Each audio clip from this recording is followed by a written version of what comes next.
আজকের এপিসোড সালাউদ্দিন সাহেব নিয়া। উনি বিএনপির সবচেয়ে গুরুত্বপূর্ণ নেতা, মানে দ্বিতীয় প্রধান নেতা বলা যাইতে পারে, অপেক্ষাকৃত তরুণ নেতা।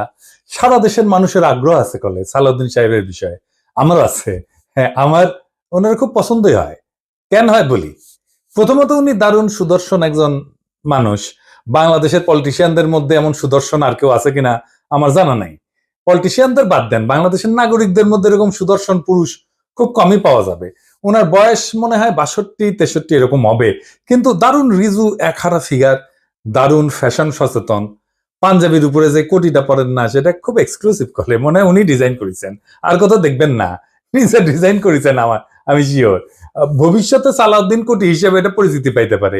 এগুলো তো গেল প্রশংসার দিক। উনি রূপালী পর্দার সেলিব্রিটি হইলে এই কথাগুলো এনাফ ছিল, কিন্তু উনি রাজনীতিবিদ, বাংলাদেশের প্রধান দলের বলা যায় দ্বিতীয় প্রধান রাজনৈতিক ব্যক্তি। তাই উনার যে কোনো আচরণ, যে কোনো ইতিহাস আমরা একদম মাইক্রোস্কোপের নিচে ফেলা দেখব।